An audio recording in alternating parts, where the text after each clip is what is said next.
Olá a todos, eu sou Kleber Crispim, bem-vindos aí ao meu canal secundário Buscando os Originais.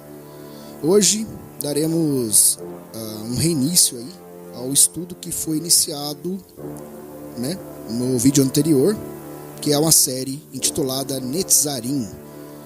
Então, vamos continuar aí com o estudo. O significado do nome Netzarim.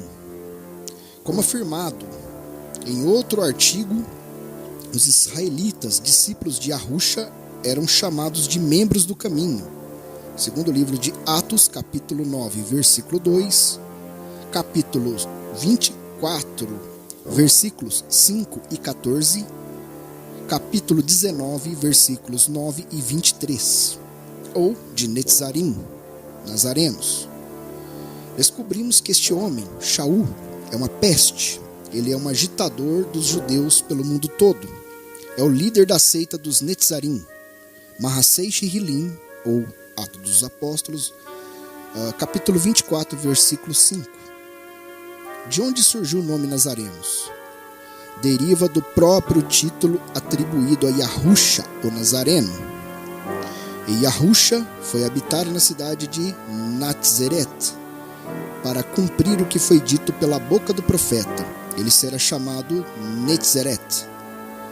Livro de Matitiahu, que é traduzido por Mateus, capítulo 2, versículo 23, segundo o manuscrito em hebraico de Dutile. No texto, em epígrafe, está escrito que Yahusha seria chamado de Netzeret, Nazareno, para cumprir o que foi dito pelo profeta, ou seja, a profecia de Yeshayahu, Isaías, capítulo 11, versículos de 1 a 4. Do tronco de Shai, que traduziram erroneamente aí por Jessé, sairá um rebento, Netzer, e das suas raízes um renovo. Repousará sobre ele o espírito de Yahuá, o espírito de sabedoria e de entendimento, o espírito de conselho e de fortaleza, o espírito de conhecimento e de temor a Yahuá. Deleitar-se-á no temor de Yahuá. Não julgará segundo a vista dos seus olhos, nem repreenderá segundo o ouvir dos seus ouvidos, mas julgará com justiça os pobres e decidirá com equidade a favor dos mansos da terra. Ferirá a terra com a vara de sua boca e com o sopro dos seus lábios matará o perverso. Ou seja, Yahusha é o rebento de Ishai, sendo que a palavra rebento em hebraico é Netzer, radical que forma a palavra Netzeret. Então, Yahusha é o Nazareno, o rebento, o broto, que veio cumprir a transcrita profecia messiânica de Yeshayahu, traduzida erroneamente por Isaías. Por sua vez, nazarenos, Netzarim, são os seguidores de Yahusha, o Nazareno. Significativo destacar que rebento, nazareno, é um broto que produz fruto. Consequentemente, os Netzarim devem dar fruto, tal como destacou o Mashiach. Eu sou a videira verdadeira, e meu pai é o lavrador. Toda vara em mim que não dá fruto, atira e limpa toda aquela que dá fruto, para que dê mais fruto. Yohanan, traduzido erroneamente por João, capítulo 15, versículos 1 e 2. Pelos seus frutos os conhecereis. Colhem-se por acaso uvas dos espinheiros ou figo dos abrolhos? Assim, toda árvore boa produz bons frutos, porém, a árvore má produz frutos maus. Não pode a árvore boa produzir frutos maus, nem a árvore má produzir frutos bons. Toda árvore que não produz bom fruto é cortada e lançada ao fogo. Assim, pois, pelos seus frutos os conhecereis. Livro de Matitiahu, traduzido aí por Mateus, capítulo 7, versículos 16 a 20. Registra-se ainda que Netzeret provém do radical do verbo natzar, que denota guardar, cumprir e vigiar ou atalaia, muito usado no Tanakh para expressar a guarda, e o cumprimento dos mandamentos da Torá. Por conseguinte, Nazareno é aquele que cumpre a Torá. Citam-se alguns textos bíblicos em que a raiz Natzar possui o sentido exposto.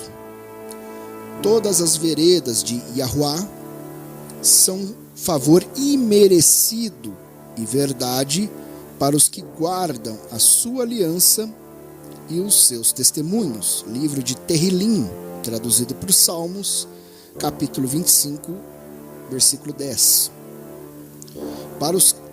Para que pusessem em Elohim a sua confiança e não se esquecessem dos feitos de Elohim, mas os seus mandamentos observassem. Tehillim, capítulo 78, versículo 7. Benditos os irrepreensíveis no seu caminho, que andam na Torá de Yahuwá. Benditos que guardam as suas prescrições e o buscam de todo o coração. Livro de Tehillim, capítulo 119, versículo 2.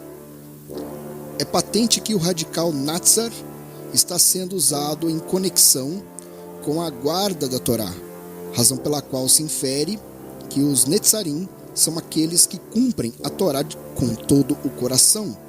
Por sua vez, Notzerim é outro vocábulo que liga ao radical hebraico de Nazareno e tem um sentido de guardiões, vigias ou sentinelas, segundo o livro de Irmeiahu, traduzido erroneamente aí por Jeremias, capítulo 31, versículos 5 e 6. Pois haverá um dia em que gritarão as sentinelas na região montanhosa de Efraim: levantai-vos e subamos a Sião, a Yahuwá, nosso Elohim. Considerando que no hebraico antigo não havia sinais massoréticos, escreve-se da mesma forma os vocábulos sentinelas e nazarenos. Logo, os nazarenos são as sentinelas e os guardiões da Torá. Ante todo o exposto, resumem-se as seguintes acepções para Netzarim. A. Aqueles que são discípulos de Yahusha, o Nazareno. B. Aqueles que são brotos, isto é, servem para dar fruto. C. Aqueles que guardam os mandamentos da Torá. D. As sentinelas ou guardiões da Torá. O perfil dos Netzarim, dos nazarenos, à luz dos registros históricos. Atualmente, existem diversos grupos judaicos crentes em Yahusha que afirmam: nós adotamos as mesmas práticas dos originais emissários, apóstolos. Sustentam estes grupos que eles são os autênticos discípulos e todos os outros são falsos. Como distinguir o joio do trigo? Como eram os Netzarim e quais eram suas crenças? Qualquer grupo da atualidade somente pode se autodeclarar nazareno caso tenha a mesma fé dos discípulos originais de Yahusha. Caso contrário, estarão seguindo falsas doutrinas. Felizmente, existem registros históricos que apontam a legítima e verdadeira fé dos Netzarim. Em diversos outros artigos, iremos abordar várias características dos membros do caminho sob a perspectiva das separadas escrituras, fonte única e soberana da verdade. Todavia, com o objetivo de introduzir o tema, serão apresentadas características pautadas em registros históricos, deixando-se a análise mais acurada de tais temas ao longo de outros estudos, ocasião em que serão expostos os fundamentos escriturais. A. Os discípulos israelitas eram chamados de Netzarim, nazarenos, e não de cristãos. Estes sectários não se chamam de cristãos, mas nazarenos, escreveu Epifânio de Salamina em sua obra Panarion, página 29. B. Reconheciam que Yahusha é o Mashiach, o Messias. Os nazarenos aceitam o Messias de tal maneira que eles não deixam de observar a lei antiga, a Torá. Como eu já disse no vídeo anterior, os cristãos traduziram a palavra Torá como lei, sendo que na verdade deveriam a palavra certa, traduzida certa para a palavra Torá não é lei, é instrução. Isso foi escrito por Jerônimo, um dos pais da igreja, na obra Commentary on Isaiah, Isaías 8,14. Eles não têm ideias diferentes, mas confessam tudo exatamente como a Torá proclama e na forma judaica, exceto por sua crença no Messias. Eles discordam dos outros judeus porque eles vieram à fé no Messias, escreveu Epifânio de Salamina, em sua obra Panarion 29. C. Professam que Yahusha é o filho de Elohim. Eles acreditam que o Messias, o filho de Elohim, nasceu da Virgem Miriam. Jerônimo, na carta de número 75 a Augustine, e eles declaravam que Elohim é um e que seu filho é Yahusha HaMashiach, escreveu Epifânio de Salamina, Panarion 29, 7, 2. Criam no nascimento virginal de Yahusha. Eles acreditam que o Messias, o filho de Elohim, nasceu da Virgem Miriam, escreveu Jerônimo na carta 75 a Augustine, e eram praticantes da Torá. Como vocês podem perceber, eu estou tentando trazer aqui os nomes originais mais próximos possíveis aqui na leitura. Continuemos. Os nazarenos aceitam que o Messias, de tal maneira que eles não deixam de observar a lei antiga, Torá, escreveu Jerônimo em Commentary on Isaiah, Isaías 8,14. Eles não têm ideias diferentes, mas confessam tudo exatamente como a Torá proclama e na forma judaica, uma vez que eles ainda estão acorrentados pela Torá, a circuncisão, o Shabat e o restante. Eles não estão de acordo com os cristãos, escreveu Epifânio de Salamina, sua obra Panarion 29.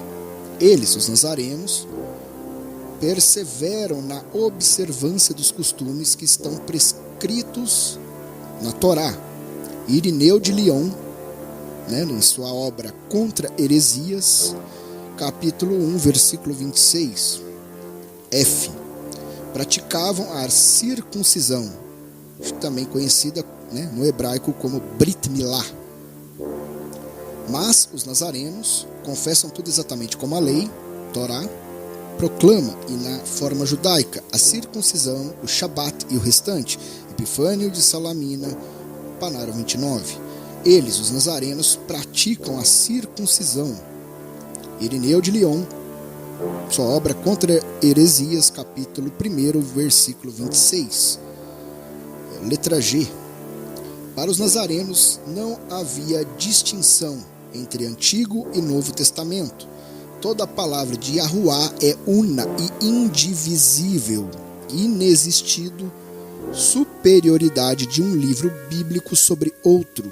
Consequentemente, usavam todas as escrituras em conjunto, o Tanar, traduzido por Antigo Testamento, e a Brit Hadashah, traduzido atualmente por Novo Testamento. Eles usam não só o Novo Testamento, mas também o Velho Testamento, assim como os judeus o fazem. Epifânio de Salamina, Panarion 29. Letra H.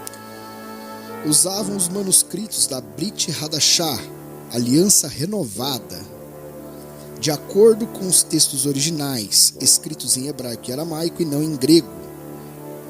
Eles têm o Evangelho segundo Mateus totalmente em hebraico, pois é claro que eles ainda preservam esta obra no alfabeto hebraico, como ele foi originalmente escrito.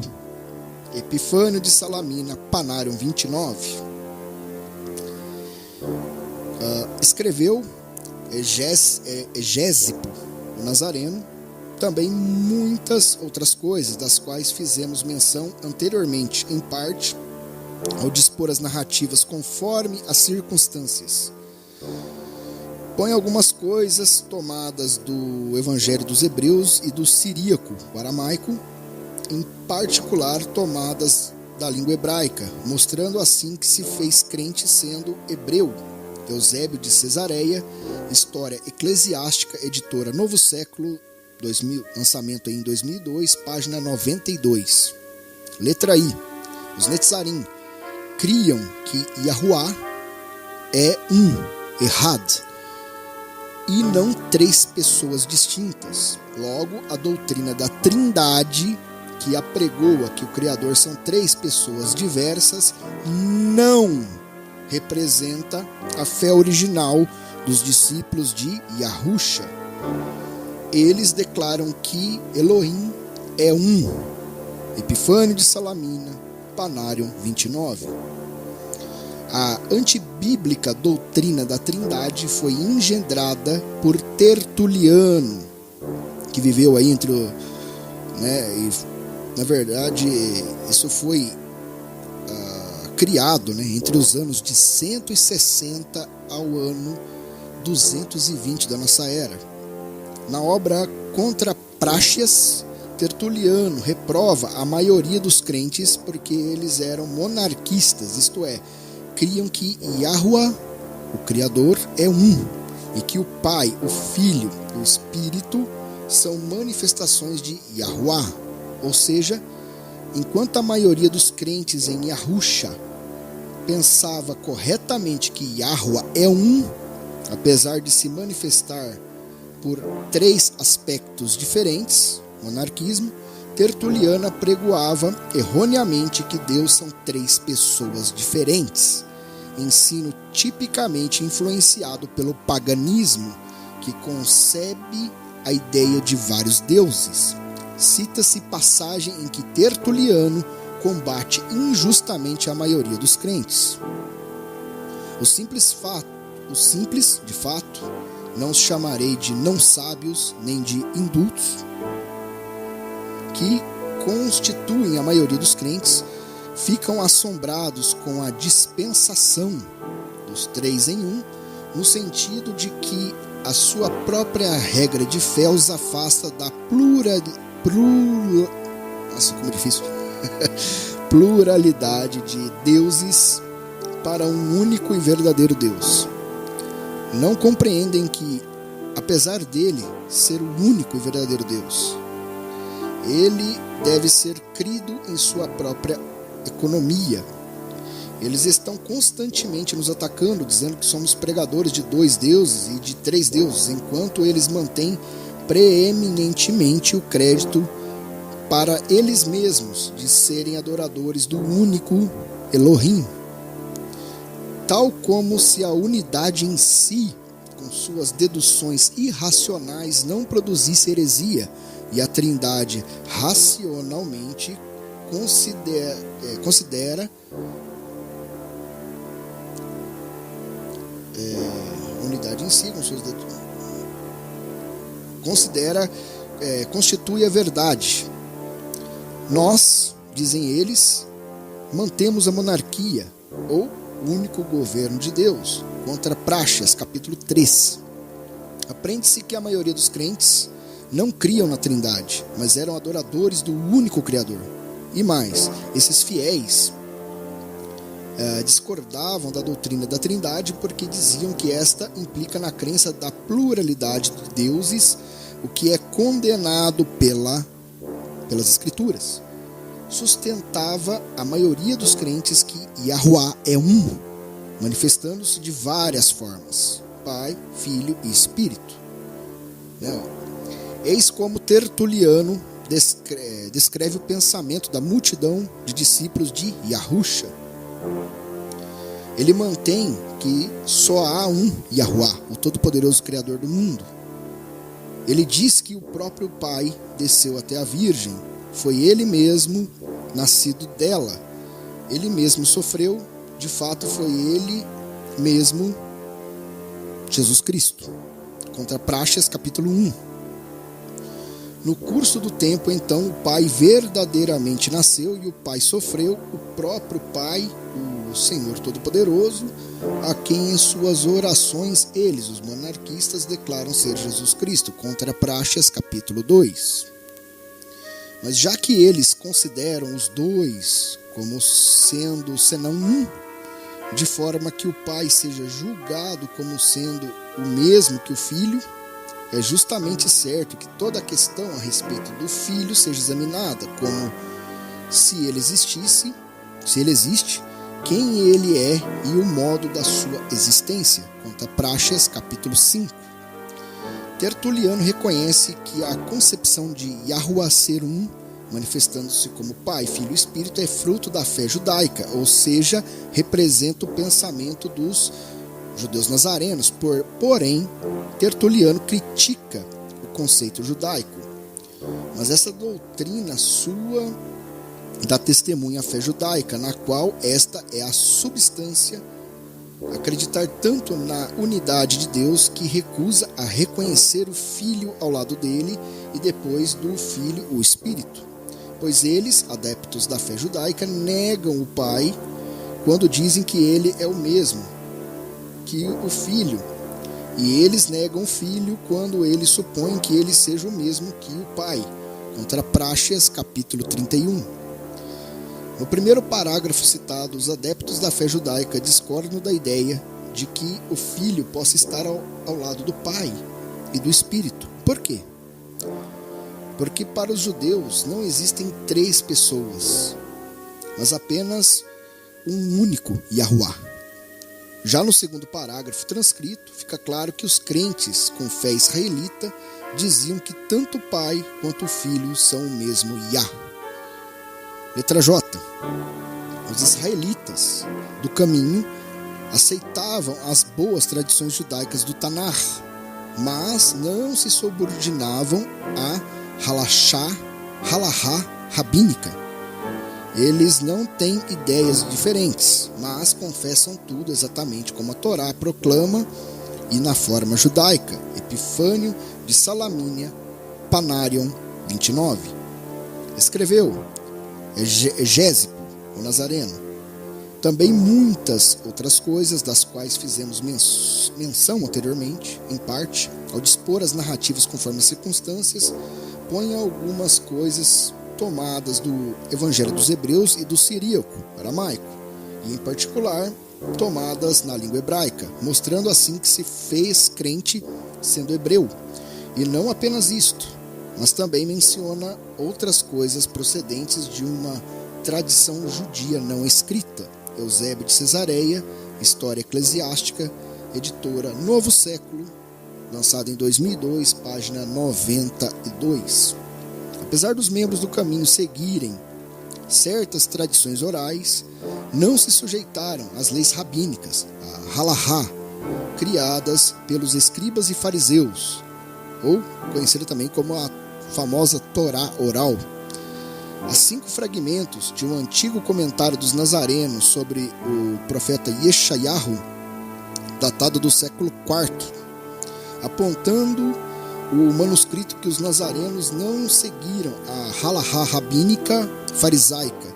Observe o que diz o comentário nazareno sobre Yeshayahu 8,14. E ele deve ser um santuário, mas servirá de pedra de tropeço e rocha de escândalo às 2 casas de Israel. Os nazarenos explicam as 2 casas como as 2 casas de Shammai e Hillel, das quais originaram os escribas e fariseus. Eles, os fariseus, dissiparam e profanaram os preceitos da Torá, pelas tradições e pela Mishnah. E essas 2 casas não aceitaram o Salvador. James Scott Tring, em sua obra The Historical Characteristics of the Authentic Netzarim. Conclusão: todos aqueles que buscam vivenciar a legítima e verdadeira fé em Yahusha devem se espelhar nos antigos Netzarim, restaurando as práticas escriturais dos discípulos originais do Mashiach, que se pautavam pelas crenças e condutas acima descritas. Epifânio, um dos pais da Igreja Católica, era inimigo dos nazarenos e, por tal razão, usou esta expressão depreciativa: estão acorrentados pela Torá. Na verdade, a Torá não aprisiona ninguém, mas sim é um instrumento de bênçãos. Shaul, traduzido erroneamente por Paulo, escreveu: assim, a Torá é pura e o mandamento puro, justo e bom. Livro de Romanos, capítulo 7, versículo 12. Obviamente, se a Torá é pura, justa e boa, não produz mal ao ser humano, e sim bênçãos. Importante lembrar que Shaul circuncidou Timóteo, ali em Atos capítulo 16, versículo 3, onde se conclui que não era contra a circuncisão, a Brit Milá, mas como explicar as diversas passagens em que Shaul aparentemente critica a circuncisão. Por exemplo, Romanos capítulo 2, versículos 25 a 29, Galatás capítulo 5, dos versículos 2 ao 6, e por aí vai. Shaul não se opôs à circuncisão em si, tanto é que circuncidou Timóteo, porém reprovou aqueles que ensinavam ser a circuncisão requisito essencial da salvação. Atos capítulo 15, versículo 1. Logo, em suas cartas, Rav Shaul está condenando o pensamento de que o sangue de Yahusha é insuficiente, que seria imprescindível a circuncisão para a obtenção da salvação. Em suma, lutou contra a seguinte fórmula: fé mais circuncisão igual salvação. Ensinou Shaul que a salvação se dá pela graça, favor imerecido por meio da fé, não sendo a circuncisão pressuposto para a salvação. Efésios capítulo 2, versículo 8. Porém, a prática da circuncisão em si é benigna e foi instituída pelo próprio Yahuwá, sendo que a Torá prevê a Brit Milá obrigatoriamente para israelitas e para gentios. Temos aí os livros de Gênesis, capítulo 17, versículos de 10 a 14, e também e também nos versículos 23 a 27, Êxodos, capítulo 12, versículos 43 a 49. Rav Shaul elogiou e pregou a circuncisão. Romanos, capítulo 3, versículos 1 e 2, Galatás, capítulo 5, versículo 11. Afirmou ainda que a circuncisão é proveitosa para aqueles que obedecessem a Torá. Romanos, capítulo 2, versículo 25. Cabendo destacar que os discípulos de Yahusha eram zelosos no cumprimento da Torá. Atos, capítulo 21, versículo 20. O pilar da fé israelita reside na crença de que Yahuwá é apenas um. Ouve, Israel, Yahuwá, nosso Elohim, Yahuwá é um.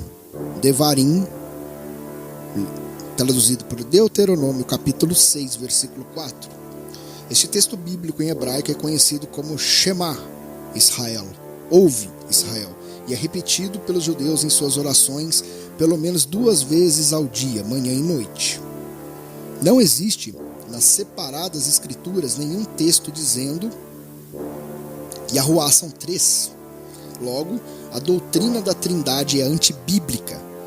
Halahá é o conjunto de leis e mandamentos estabelecido por rabinos, extraídos da interpretação da Torá e dos costumes e tradições do povo de Israel, servindo como guia de conduta de modo de viver judaico. Algumas leis rabínicas do Halahá são incompatíveis com as escrituras, levando Yahusha a reprová-las. Livro de se eu não me engano, Yohanan Moshe, traduzido por Marcos, capítulo 7, versículos 8 a 9. Por outro lado, há costumes e tradições do povo de Israel que se harmonizam com as Escrituras, podendo ser observadas pelos seguidores de Yahuwá, como está descrito em Atos, capítulo 21, versículo 21, capítulo 28, versículo 17 e 2 Tessalonicenses, capítulo 2, versículo 15. Assim, deve-se utilizar a palavra de Yahuwá como filtro das tradições, costumes e leis rabínicas. Bem, pessoal, já chegamos aí ao final dessa segunda parte desse estudo. Como a gente pode ver,